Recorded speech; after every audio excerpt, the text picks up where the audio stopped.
So welcome to Artwork Creative Productivity Unlocked interview series. Over the course of the week, I'm going to be talking to creative experts who are going to share with us how they find that balance between creativity and productivity. So now I'd like to introduce to you my next guest, Peggy Dean.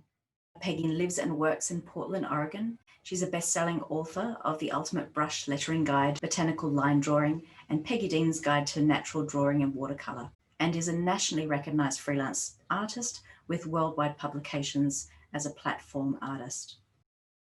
As a self-taught artist born into creativity through a struggle with mental health, Peggy promotes embracing imperfections and living out loud.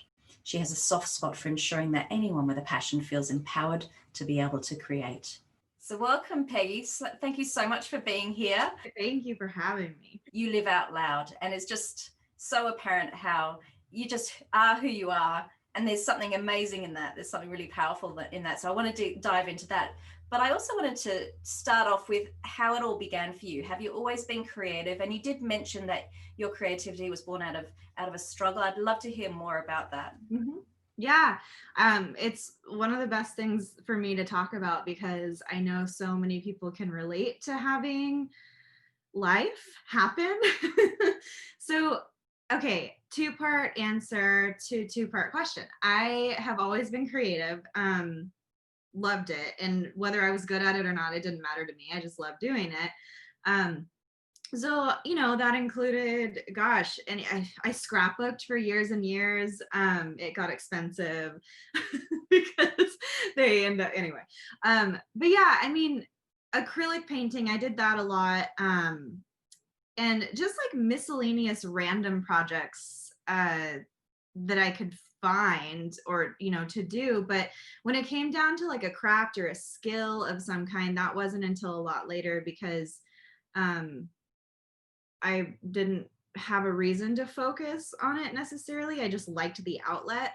But I am one who, and no judgment if somebody is someone who drinks and has bad coping mechanisms, but I have never been drunk. I've never experimented in anything mind altering, but that's because I have control issues, not for any other reason. It gives me anxiety. And so my way of coping used to be very destructive. And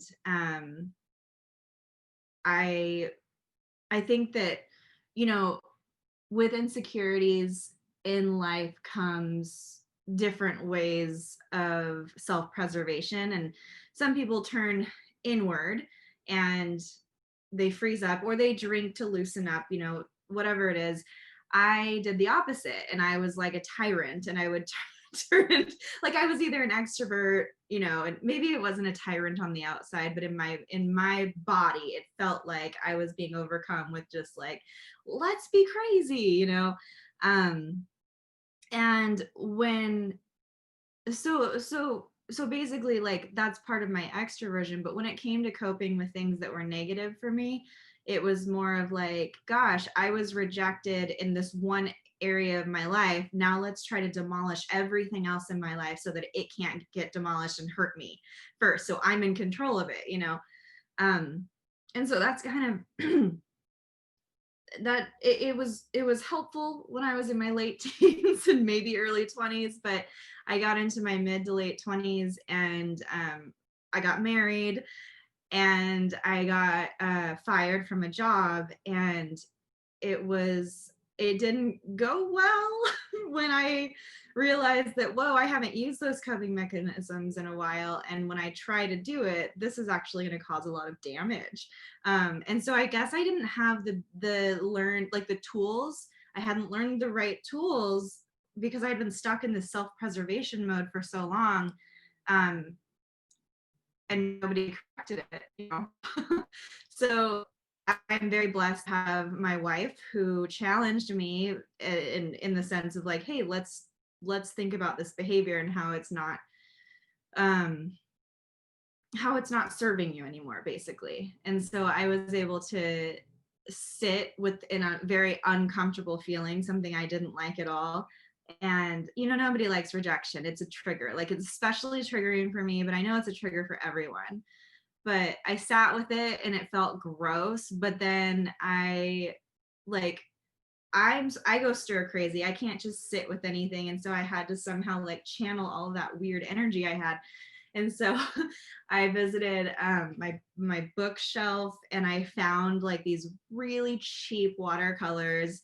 And then I was like, oh yeah. And my dad had bought me some art supplies for Christmas like 2 years prior. And so I'm like digging through storage and grabbing these cheap brushes, and I just started like blobbing color on paper, and then I'd let it dry, and then I would like doodle flowers over it for this like splotchy, like whatever. And actually it's funny, I always tell people, well, everyone always says like keep your original work. So I actually have those blob flowers in a pattern with these like line drawn cats that I did years later. But it is interesting how it totally took off, because after doing something that was, I could do with my hands, I started doing that every single night, and it just brought me joy, and had some place to channel energy that was healthy and good and made me feel good. And I didn't have to be good at it. It was just something I enjoyed. And then it opened doors because I pursued it further because I loved it. But that was just chance and luck, I'm sure. But I do strongly believe in art as a resource for so many people, for everybody. I really, really do. And everybody is naturally creative. I think that people are afraid whether they're naturally talented or not, but we're all naturally talented at something, and we all build skills. I would say that I am naturally a talented learner.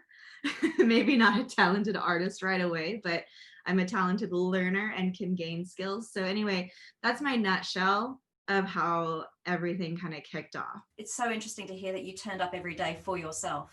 You actually made a point of doing that, and also no pressure. Like you were just learning, and it's great to hear the background. And I feel like everyone could respond to that. With this year in particular, it's been quite difficult with a lot of people in lockdown and all the uncertainty around what's going on. Did you find that you behaved differently through that time, or were you still focused on your daily practice and your creativity? That's a great question. And I think that everybody definitely responded in their own way, to which they should. Especially in the first few months of being locked down, one of the biggest things that I saw, I follow a lot of mental health people on social media, and one of the biggest things that I saw was like, hey, however you're feeling is normal, and however you're reacting to it is also okay. Because there's like no right way to deal with the chaos. Me personally, as far as having a creative job and a creative practice, which I think should be considered two very separate things, I will admit, just like anybody, that I focus more on my work than I do on my fun. But and it's not ideal, and that's okay. But I think that I actually turned into it more. Not so much, I'm known for watercolor and lettering and drawing and things. I didn't really do much of that, but I did end up, okay, so I started embroidery this year on photographs for fun, and then I taught a class on it. And then I also had started playing, I did some like kinetic brass mobiles, where you hang and they're cool. I'm in a 12-week ceramics class right now, and I'm absolutely loving it. So I have been digging as much as I can into creative outlets for myself, that have nothing to do with my usual. And you know what? That is something I want to encourage people to do, because whether they do it for work or not, if you're used to, let's say you sit down, you do gouache all the time and that's your jam, and you're feeling creatively stifled. Just because you pivot away from gouache for a minute doesn't mean you don't like gouache anymore. It doesn't mean you're not going to return to it. It means that you're giving your mind a healthy break to still be creative, still find an outlet, and then be able to come back to it, and with freshness and without pressure.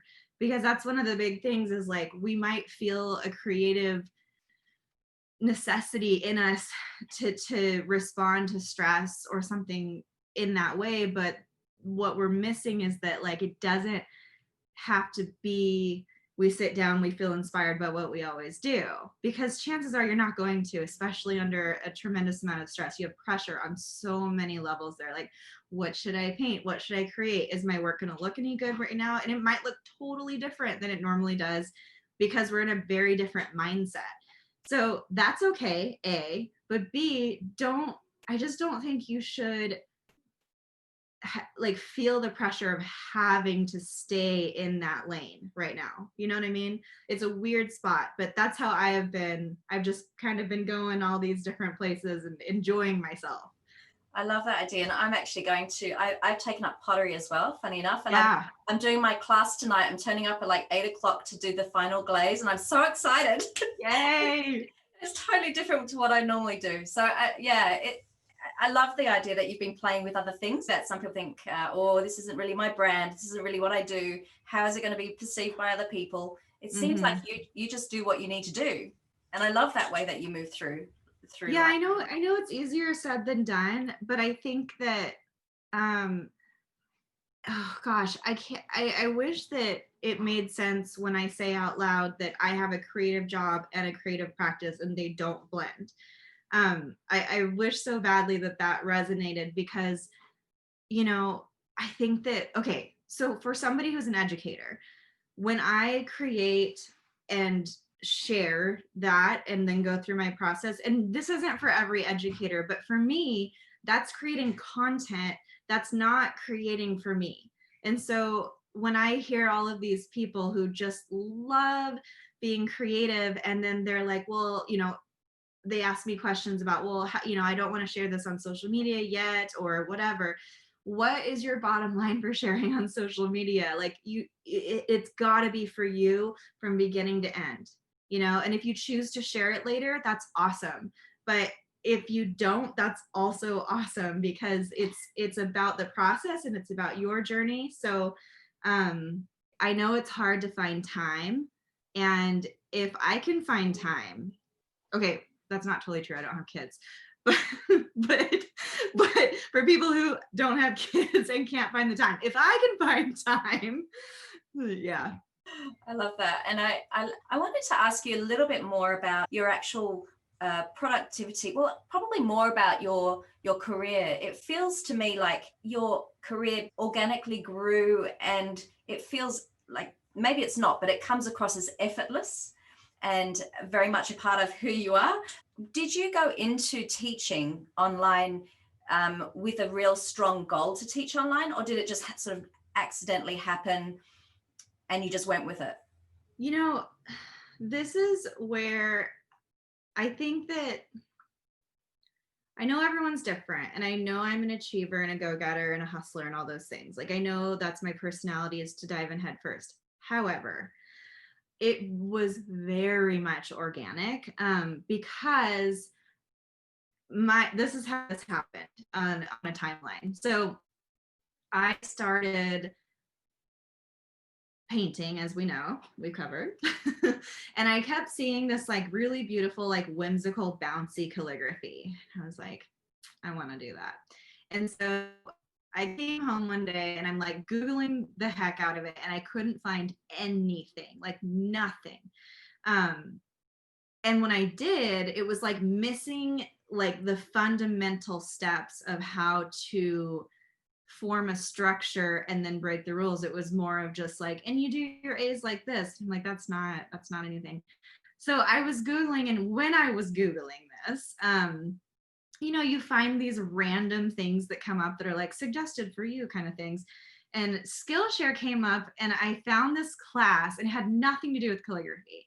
It had everything. It was like a taxonomy class of like a collection. So essentially this woman, I think she lives where I do in Portland, Oregon, but it was such a fun class. But basically you took a collection of something that you had in your home and you drew it, which that's when I discovered, oh, I can draw. That's so weird. Um, like it's just a matter of looking and then, yeah. I just did it loosely. I didn't put pressure on myself. And then watercoloring it, scanning it in, and then putting it all together into like, you know, and mine happened to be, like I think hers was like a, I don't know, maybe a keychain. Maybe that was a suggestion, like a keychain collection or like what's in your bag or whatever. Mine was at the time that I took it during Halloween. And so I had this little Halloween village, like you have Christmas villages, but I had Halloween villages.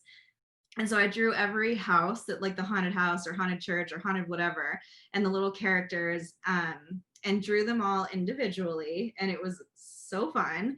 And then did the project. Anyway, that's beside the point. But it turned out awesome. I was really proud of it. But while I was watching that class and did that project, I had become a member of Skillshare, and they sent out an email that, you know, and I think they still do this, where they send out emails for teach challenges. Well, in the background, I was teaching myself modern calligraphy. I had taken traditional calligraphy in 9th grade, and I was so good at entry level traditional calligraphy and carried it through my life. Like for gifts, I would do, I mean, I got Laura a deck of cards one time that was like 52 reasons I love you or something like that. And on each one, I did traditional calligraphy. You know, it's sharp, it's got form, but I used it all through my life. And so I was like, okay, Peggy, if these resources aren't available, you have a foundation. Let's see if you can break it. And it was really hard because traditional calligraphy is very formed. It's very sharp. It's using a particular nib, you know, like you have. And so it was a little bit of a challenge for me, but I did it. And I felt like the way that I did it broke it down to where it was very understandable for people. And so in the background at my other job, I was doing like little signage or whatever, and people were asking me about it. And one of the girls got really into it. And I am an oversharer, like just by nature. I love it. I'm like, okay, do it, like, you know, like try this, like you could do it too. You know, I just get really excited. So she started like playing along with me, and she would just ask me, you know, what would you do with this letter? How would you connect these words? And so I was telling her. And then the Teach Challenge email came from Skillshare. And I was just like, you know, this resource isn't available. I know that. And I am an oversharer. Why can't I teach on this? Like that would be fun to do. And so I took that challenge upon myself. So it was so organic. And so I published it, and then I won, and the class blew up. And then I was like, okay, well, maybe I should teach another one on like adding flair to lettering to make it like stand out or whatever. So I did that. And then I was like, okay, well, maybe I should teach another lettering class on something else. And I did that, and I blew up, which was really like, I got very lucky. But like, it just grew very organically. And then I was like, oh gosh, I love this. Like, I love this so much. I'm good at it. This is something that like naturally fills me. And where can I take it from here? And so I'm in between clients. I was working at a brow bar, so like waxing. And in between clients, like in the back room, starting a book and writing a book in between clients. And I eventually like just kept dropping days at my job because it just was like hanging over me, like the burden of having to be there. And once I quit, like my income skyrocketed because I didn't have that burden. And so that's a side note, because I want to say, when people ask me, how do I know I'm ready to quit my job? It's like, well, I got it to where I could scrape by, and then I quit. And as soon as I quit, like scrape by off the other income. As soon as I quit, because I was able to like really, really focus, that's when income came up. So anyway, that was a side note, but that's the timeline. It was super, super organic. And that's why I tell people, like, remember why you started.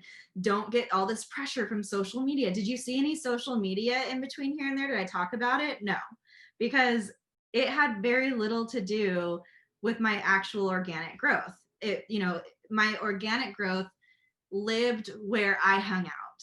and it lived where the resources were. And like, that's different for everybody, but like, if someone doesn't want to teach, they might really want to be like a pattern designer. Well, live there, talk to those people. Don't sit on social media and wait for somebody to come across you one time, you know? And it would happen, it could, but it's not likely. So yeah, like the whole process was just me staying really true to stuff that I was like absolutely so into and loved. You've got a huge following. Does that influence the way you teach, or are you just sticking in your own lane and you're still doing what you love to do? You know, it's funny. I think I have had the opposite happen of what normally would. First of all, nothing has changed as far as my approach on things other than I've gotten more comfortable. You know, before I think that I was I wasn't, but I attempted to be a little more polished. But you know, I think that was more of like, I was really nervous and I didn't really know how to show up on camera. And now all I do is show up on camera. So everything's really casual. But as far as like how I teach and what I teach, it's a little influenced by what's asked of me. For okay, a lot of it sometimes when I had drawing classes out and lettering classes out, the biggest question I kept getting is, when are you going to do watercolors? When are you going to do watercolor flowers? When are you going to do floral watercolors? And I'm like, what on God's earth makes you think I know how to use watercolors? Like, I'm just, you know? And so I'm like, all right, you know, that's what's being asked of me. And so I put my head down for a month and like played, and I actually ended up loving it, but I was playing with like loose style watercolors and like allowing myself to forgive the imperfections and do all the things that I then regurgitated. And I was like, hey, listen, this might look like a hot mess. We're going to turn it into something intentional. And that's why I like to teach is in that method, is because I know all the mistakes that I've made and how I've been able to correct them. And I like to learn by doing and then teach with mistakes. Like, I encourage them. I think that failing is awesome. And so if I can encourage failing openly, then people won't be so afraid of a blank paper, you know? That part influences a lot. But as far as my approach, all I've been between following and now is, it really doesn't have anything to do with my following, but it is kind of backwards that I'm more comfortable now. But it has nothing to do with the number. It's just because I'm used to it. Oh, timeline though, you were asking about how long. It's been about June, July, August. Yeah, about 4.5 years now. Wow, amazing. And I think, I mean, you've written and illustrated 3 books. Is that all part of this learning process? You just end up with a whole lot of material to work with and you're like, oh, I can do a book. Yeah, I have 6, and I know I have 5 of them are traditional. No, 4 of them are traditionally published. The 3 you're talking about probably are the main ones, the ones that I actually talk about, and the other 3 are not so much things I talk about. Not that they're bad. It's just that I think any project that we do, we're naturally more connected to some, and so those are probably the ones. No, so brush lettering. Ultimate Brush Lettering Guide, that was the one I was working on in the back room in between clients. And that was at first like my baby, but then I also love doing botanical line drawing. And I started, talk about organic.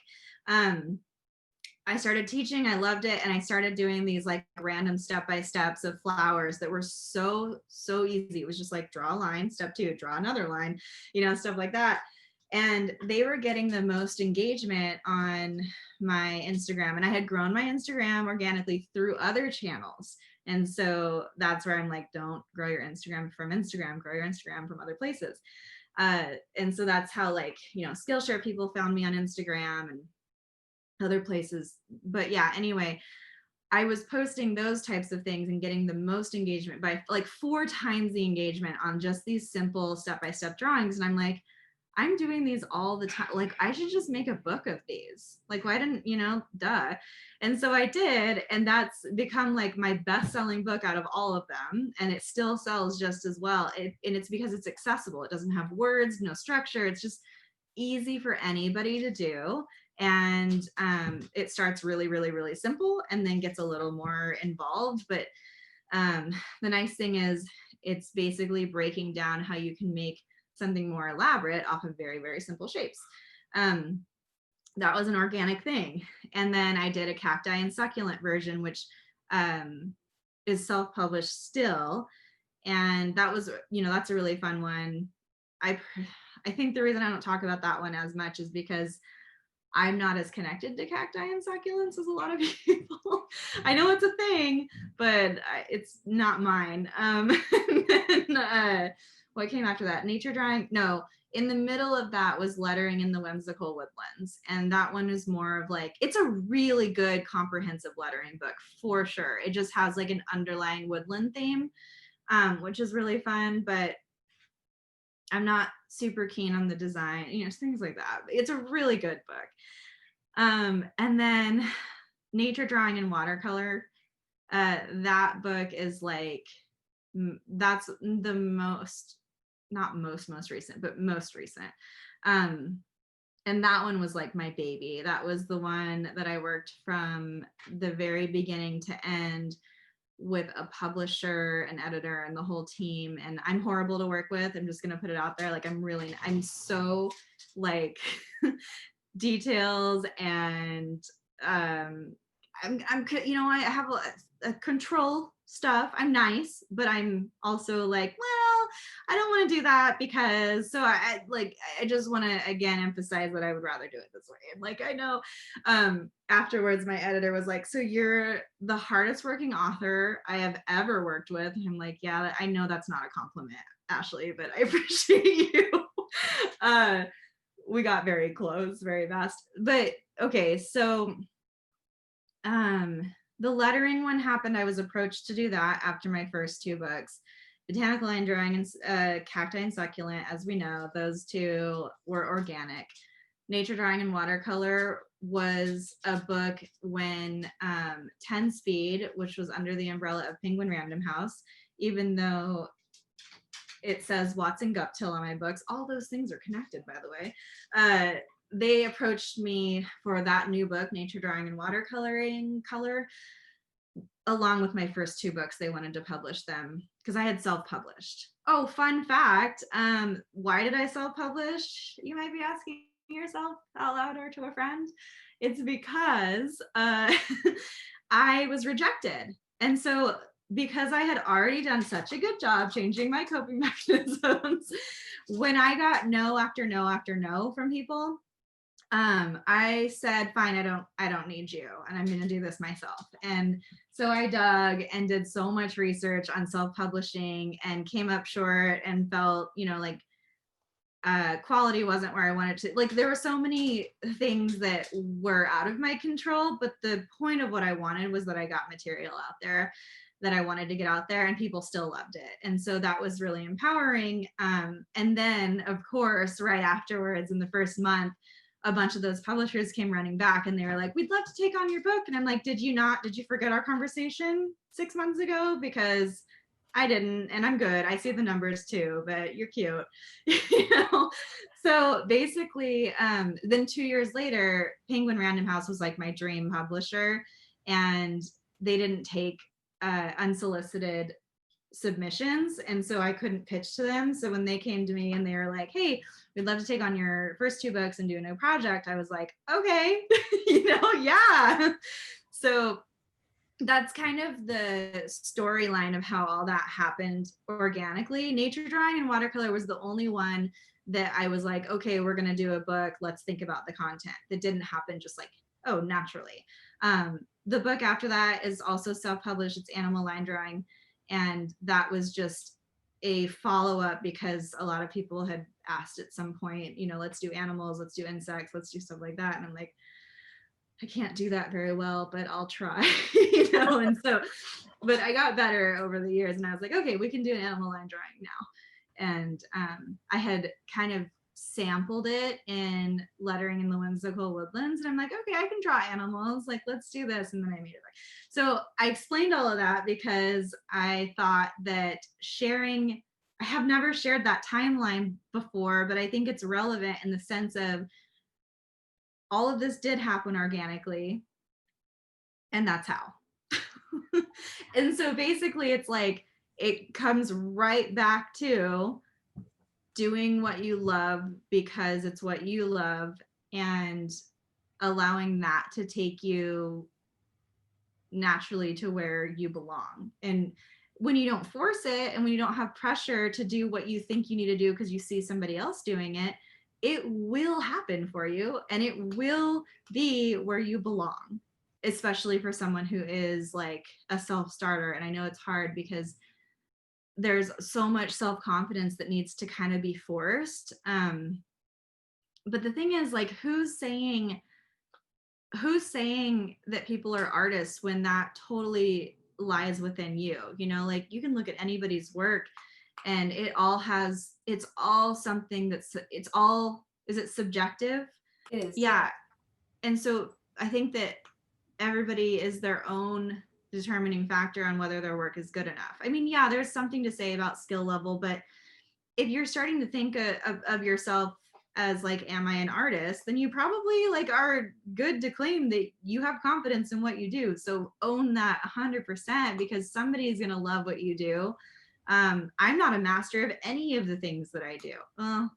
I feel really good about like a few things, but like a lot of things I put out, I'm like, hopefully nobody catches the fact that I'm a huge imposter in that area. You know, it's just a natural feeling to have.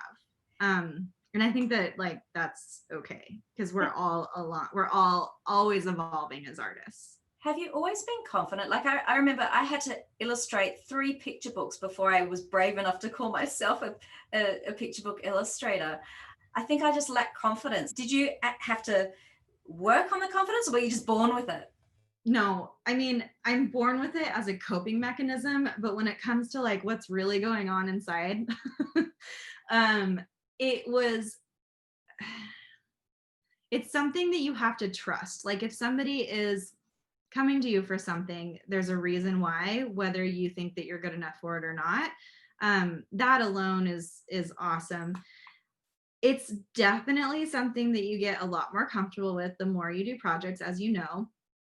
I think that, I mean, there's still projects that I'm like, why am I hired for this? Like, this is so bad. And it's like stuff I'm not sharing with anybody ever, but it's like, okay, you're hiring, you like it? Question mark, you know, like it's just not up to par for us. Also, we're in that process. If you think about it, even if you're not intentionally doing it, you're subconsciously comparing yourself to other people, to other art, to expectations that are outlined, whatever, by something that you've seen externally that's not within you. So that is stifling. You know, when we do any sort of comparison, it's stifling. It feels gross, and it makes you freeze, and it makes you not want to pursue anything. But and it's so it's hard to say but to that, because that's all that's what, you know, that's all that's what's in our face. That's all that is in our face, is, you know, all of these distractions of like, well, this is what I see and I love doing this kind of stuff, so that must be what I should make it look like. And then we lose our originality, we lose our drive, we lose what we love. This is where I come back to this so much, but I have it over there. Steal Like an Artist by Austin Kleon. Everybody needs to read that. You need to own it, and you need to read it over and over and over. I have it like literally on my shelf behind my computer. Because I share it so much. And so Austin talks about basically like borrowing aspects of things that we're inspired by. So if you can't naturally come up with like, oh, what should I create? And that's not wrong. Like, you'll eventually get there. But if you're like in a natural environment, you're outside, you're really enjoying your time, you feel inspired, but then you might feel inspired to create, and then you sit down and you're like, okay, but what? So there's such a thing as like borrowing aspects of what you love in your practice to formulate what you love. So obviously, like, let's say you want to create a leaf on paper, and you know, you've seen somebody play with mark making in a cool way and you want to try it. But then you see somebody else that uses a really cool color palette that you love, and so you want to borrow it. So when you start marrying pieces like this together, my biggest suggestion is to create that leaf like 10 different ways and play with it, because chances are on your like fourth or fifth, you're going to start coming into yourself. And that's the same for thumbnail sketches when it comes to composition. So, and that's where you probably heard thumbnail sketching more than anything, is like to figure out composition. And I swear by it when I actually do it, because always it's like at least the third or fourth before I'm happy with composition, but not the first thing that came in my head, which was 1 and 2. And I'm like, well, I could do it this way or this way. I've taught workshops live where I say I could do it this way or this way, but let's just see what ends up happening. And I never use those two ever. I mean, maybe, but usually it's like, you think your first instinct is where you should go, but that's usually something you're influenced by in the wrong way. But when you start to let your mind dump that out first and then explore further, that's where you start to come into yourself. So I don't remember what you asked me, but that's it's so interesting, because I was speaking to Angela Faye just before, and she was explaining that exact same process of her fourth, her fifth, her sixth is her journey to coming into her own. And you've just really said, it's totally the same thing. I mean, a lot of people give up at stage 2 or sample 2, and they don't give themselves the chance or the time or the space to just keep searching and looking and playing with that. So and it's usually because the confidence isn't there after 1 or 2, because 1 or 2 isn't delivering the way that we want it to, because it's not coming from us. It's still coming from that outside, like, you're not borrowing pieces, you're doing what you see that you think you need to be doing. For the people watching, what are the qualities that someone needs to be a successful creative or a successful artist? I mean, what is success to you? Gotcha. I'd be lying if I completely bypass saying that success is being able to do what I love and monetize it. Like that's obviously going to be the traditional success, but my success is that I pulled myself out of a really dark space and I was able to totally transform my entire life and then hopefully reach people in that same way. And that's connection of something that we're all, passionate about, and it's palpable and it's healing. Being able to live out loud and display the ugly and make it beautiful, and that's like internal. It could be behaviors, it could be something that isn't like the most ideal trait, but when you say it out loud, you instantly recognize like, oh, me too, or I get you. And then it becomes funny and it becomes connective. But I think relatability, and I also put my foot down when it comes to things that, go against what's important to me. I've never, ever been swayed by opportunities that come up that don't fit. I've gotten some pitches that were just like, I remember my beginning journey, they were so good with dollar signs, like so good. It would be crazy to turn them down. And I did, because it didn't align with my bottom line. It was hard, but damn, it felt good afterwards. I was like, I made the right decision. Like, I feel so good. So when I say like, I'd be lying if it wasn't to monetize. And by the way, it wasn't like, oh, I'm so like, I'm set up, I can decline stuff like that. Like, that's not what it's about. I wasn't. And so I stayed true from the very beginning. It's to not take stuff on, because opportunities are gonna come back, and they do time and time again. And that could be the same for if you reach out to somebody and then they offer you something, and then the further on you get, you can always say no.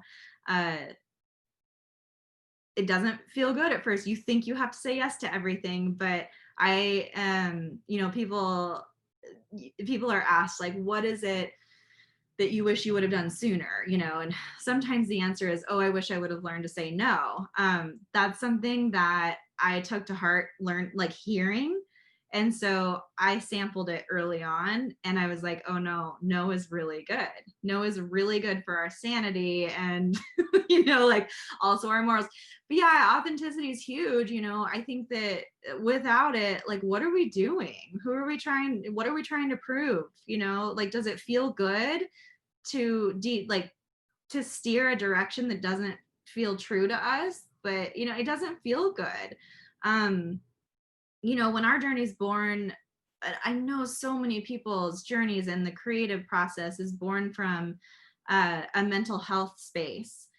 There's no room for anything but authenticity. And that's one of the beautiful things that I've found in this community is usually everybody has really good intentions in that way. And usually it's very agreeable, and it's really healing to talk to other creatives, because it's like, you and I, Nina, we never met before. And our first conversation, I felt like I'd known you for years, and that's the cool thing, is we share something that's so special that not everybody's going to understand. And so for me, like, I guess doing might be not doing, it might be just trying really hard to stay in my own lane, but also form a community around it.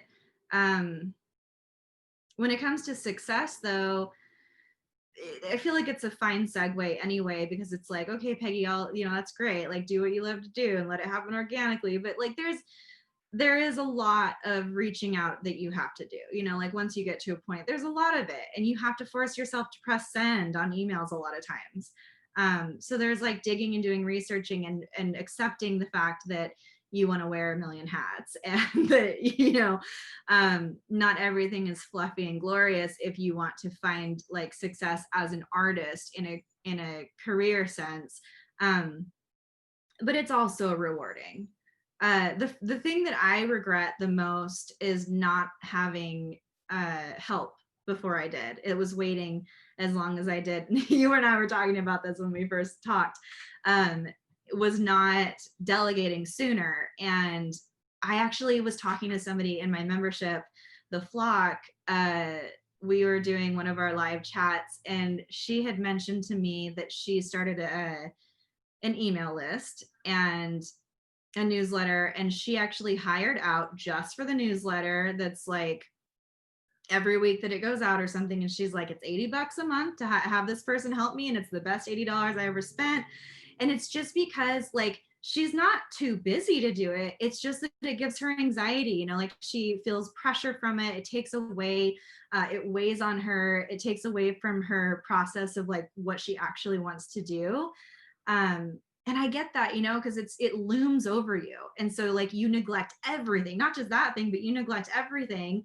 And then you're like, gosh, I'm not doing anything that I want to be doing because I just have to do this one thing that I'm really avoiding doing. So, for her, it costs her $80 a month to have somebody help her. She doesn't have to hire somebody to do a whole bunch of things. Like that person's perfectly happy doing that one task for her.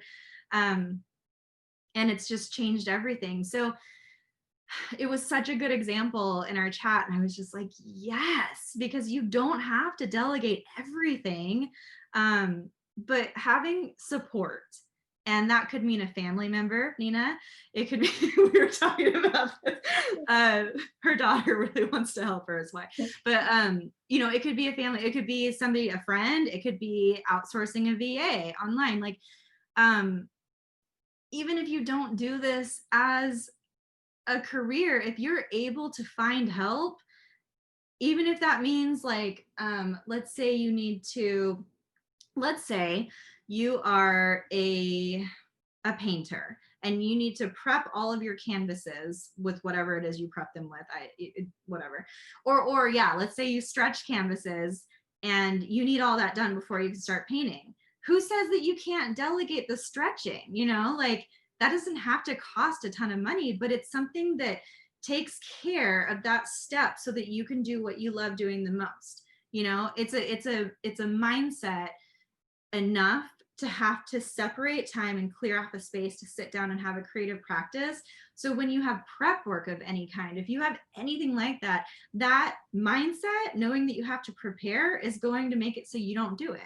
So if there's any chance that there's a way that you can get help, whoa. When did you reach that point? Were you like about to burst? Were you so busy that you just didn't know what to do before you reached it? Like, what did it take for you to confession time, major confession time. But this is all about transparency, right? Okay. I love talking to people. I love connecting with people. When I started getting emails, this is so bad. I've never admitted this, but I want to, because I want you to know how very real this is. And people who are in industries where they do what they love to do know what I'm talking about. But like, I think it's clear out of the 4 years that I've, like that I show up as myself, I think it's clear. And I think it's clear to understand that I love connection and I love connecting with people.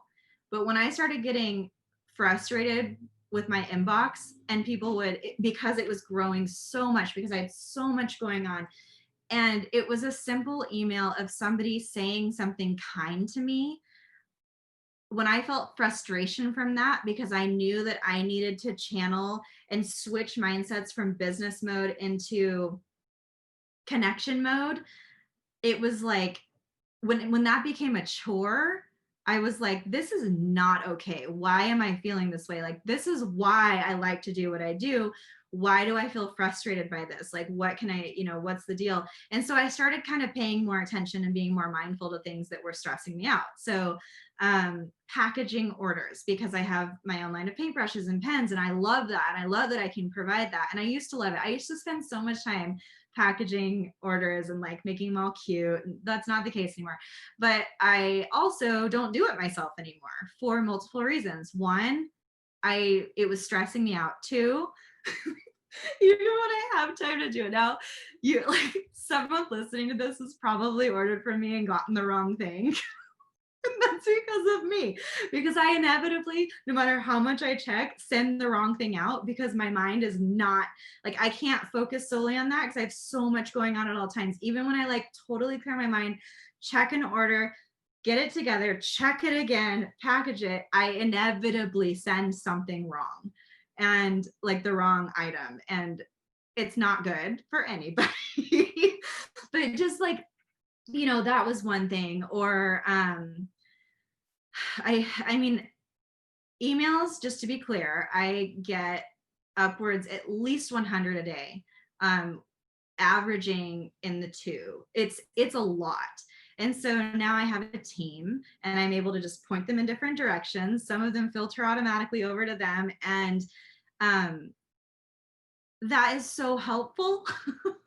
So basically, email was frustrating me. Packaging was frustrating me. There's so many other things, but it was basically one of those things where, as they were happening and as I was feeling frustration, I had an ongoing list, and then I would stop for a moment and just write that task down and come back to it. It was just absent-minded. It wasn't anything like, oh, this is what I'm going to delegate. It was just, be mindful of what is really stressing you out, and then deal with it later, but just be mindful of it. And so I started doing that, and I started with any task at all. It didn't matter how long it took me. It could be a 30-second task. I have a graphic, I can do graphic design all day long. I have a template that I hired a graphic designer. I gave her a template. You know how easy that is? She just has to drop in images for me, and that's it. And I pay her to do that, because that's a mind shift that I would have to sit there and like, okay, now I have to do this graphic. If you add up all of that time and all that mental capacity, like, that's something that stressed me out and wasn't worth it, because it's, even if it does take a short amount of time, it stifled my productivity and stifled my joy in what I was doing, So just little things, even if you're perfectly capable of doing them, even if you don't trust they're going to do it right, because everyone's trainable, that was how I started delegating. And at first it was one person. And then I learned very quickly that one person can't do everything. And so it's okay to filter how it will. So, I mean, I'm 4.5 years in, this did not happen overnight, but I will say I had an assistant for 2 years. And then she went on her own. She was a freelancer too, and she got successful enough. I love her so much, to where she didn't need to work with me anymore. And so it was like not even 6, maybe like 4 months where I was by myself again. And whoa, that was not a good thing. So Laura, my wife, she quit her job and took over all the commerce, which really helped me. And then I realized there was still so much. And so I sat with that. I made my lists again. And then I isolated it to 3 things. I needed a VA who could do multiple tasks. She has a full-time job with me now. She lives in Seattle. And then I have a graphic designer and I have a video editor. And do they do a perfect job? I don't know. I don't care. If it's content that makes sense, that's clean, that's all I care about. I don't need all those fancy things. I don't need to have such control over things. When I edit my own videos, because I know that my video editor, it's like I have these last minute ideas and I'm like, oh, I'm going to do something real quick. And I jump on to do it. And then I sit there for like it could be a 2-minute video, Nina, and I'm sitting there like for like 2 hours. Like, how can I make a lower third do like graphic motion effects? And like I'm Googling and like downloading templates and like playing with colors and like learning the program because I love learning. And I'm like, this is not a good use of your time. Like, you might love to learn this and that's fine. You can do it right now. Like that's it's fine, and that's fun for you. Like, you have to put this in the fun time category, not the work time category. But that is one of the reasons that I can't do everything myself, because like, as creatives, we're going to find ways to make it way more difficult because we're having fun doing it. And then we have no time. And then when we actually are crunched for time, it stresses us out. So the best thing that I could have done was to write down when I was feeling stressed, when I was feeling frustrated, when I was feeling overwhelmed, and then looking at that list and maybe categorizing it into types to see like, okay, well, these 4 things I could delegate, and then that takes that off my plate and I can do the rest and probably won't be as stressed out. Something like that. But whoa, it makes a world of difference. Yeah, I'm taking it all in because I feel like I'm at that point where I need to delegate and ask for help. I mean, we all do. So interesting, honestly. It's really so like spot on, and we all need to hear this as well. Ask for help, and you can't do everything. And I feel like a lot of us working as creatives and business, we feel like we have to have our hand in everything, or it won't feel like it's coming from us. But like you said, with the painter, someone else can do the stretching, and that'll give you more time to do another painting. Like, right, it just makes sense when you point it out like that. So yeah, it makes so much difference. And one of the things too I want to really, really, really emphasize is, chances are in the first month, maybe 2 months, things aren't going to come back the way that you want them to. Like, that's a natural part of it. That person is not in your head. So think about how you're explaining things, maybe revise them, maybe return to them and see, like, ask questions. When somebody asks you, what do you think I should do about XYZ? I mean, this is not a brilliant answer. Like, everybody knows this is a thing, but return it with a question and ask them what they think should happen. Like, they might have an idea you didn't have, or it's testing them to be self thinkers, or testing them to remember what you said. And like, things like that are really helpful. There's always stuff that we can learn about training. I was a manager of a hair salon way too early. I shouldn't have been, but I learned a lot from it. And I think it's just a matter of like being really accessible and letting somebody know that you're approachable, and then also being okay with saying like, okay, so I didn't like how this happened. And I always give them a why. I always say why.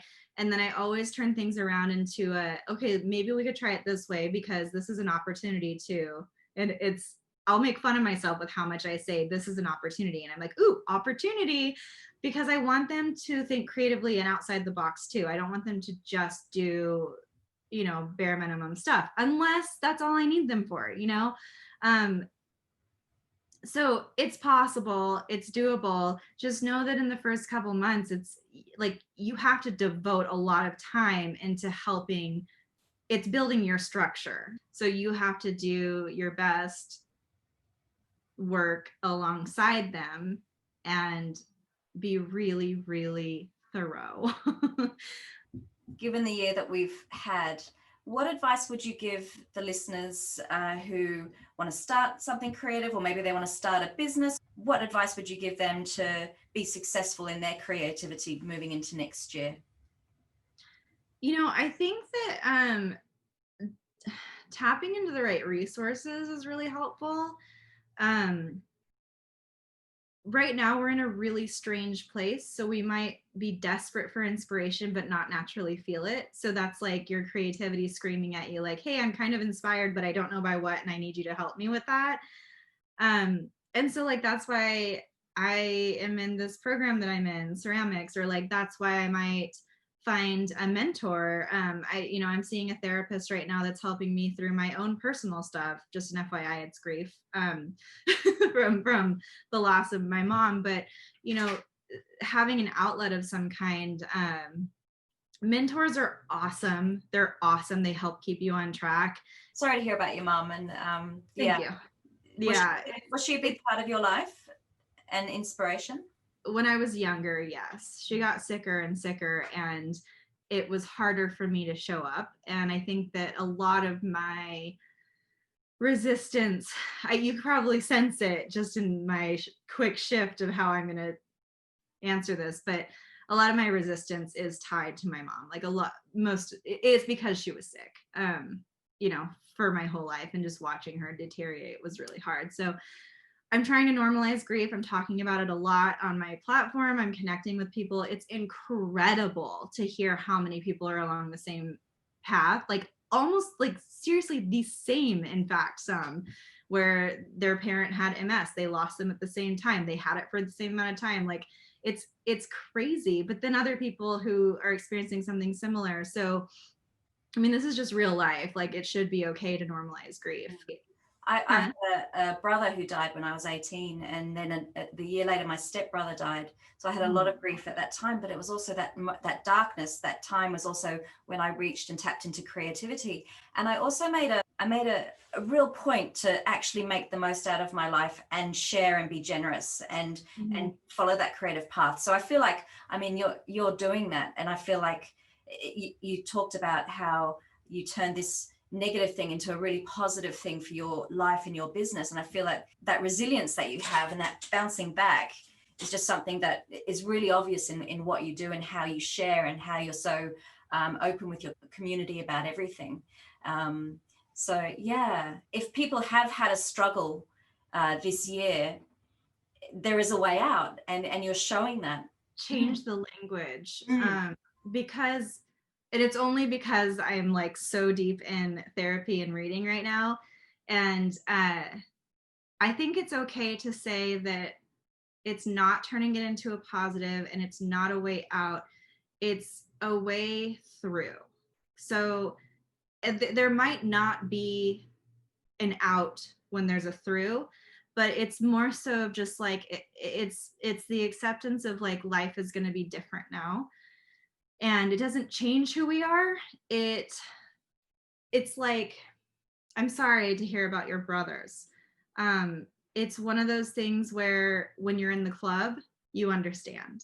And when you're not in the club, you can feel sympathy, but there's no way to really understand unless you've been through it yourself. And it is a darkness and it looms. And with time, it does get less heavy, but it always exists and it's always hanging out with you in some way. And then there's some times where you want to be thinking about it and you want to be crying and you feel nothing. And you're like, did I forget them?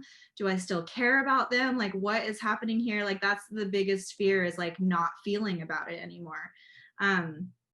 For a lot of people. And then all of a sudden, it's like, that's how I felt in the beginning. I was just totally numb. And then all of a sudden, like the 6-month mark hit and I was a mess, But then and this is only about a year for me now, not quite. So I know it's going to change, and like the length of time in between these episodes, if you will, are going to get longer and longer. But when they hit, they still hit hard. They still hit, and they're ugly, and they're awful. And a lot of it comes back down to like, I have no control over this. I still have things to say. I still need to talk to you. I need to see you just one more time. Like, it's just this desperate feeling. And it's really, it just sucks, you know, like that's just how it is. Like, there's no way, there is a way to cope with it. What you're saying is a beautiful way through, because it can be channeled, you know, energy can be channeled, and it can be connective. And so those words, I think, are really important, just because, as you know, like, you're always going to feel it, and it's always going to exist, and it's always going to be a part of you, and it might change you for a little while. I was not the same. I filmed a class or two during that time, and I rewatched them, and I was like, wow, who is that? You know, like, that's not the kind of content that I put out. Like, at least I tried. At least I was trying to be doing what I need to be doing, but what, you know, and you can see it. And you guys, just for reference, like, my light, like, I was set up really weird. My lighting was not good. My hair, like, was obviously not washed for a very long time. I was wearing sweat. Like, I don't know what I was thinking. I shouldn't have gotten on camera, basically. But like, you can, in my mind, I'm like, I'm doing great today, you know? But yeah, I mean, I think that more so, creativity allows us connection, even if it's with ourselves, which is like why I like to talk about it so much. And, you know, whether you're this year, 2020, is a year of grief for everyone. It doesn't matter what side you're on. It doesn't matter who you are. It doesn't matter if you've had loss. It doesn't matter who you are. You are grieving in some way. And so there's connection in your art just as much as there's connection in normalizing grief, and whatever that grief may be. So that, I think, is worth holding on to. I think you've nailed it. I think, and you speaking about going through it, it's not going to be, nothing's going to be exactly the way it was before. Right. It's going to be different, and we don't necessarily need to know what that looks like either. And then that creativity thing is that constant that you can keep just working and turning up yourself. That's such a good word. Yes.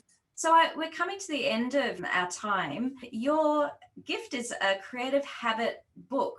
Do you want to explain a little bit more about that?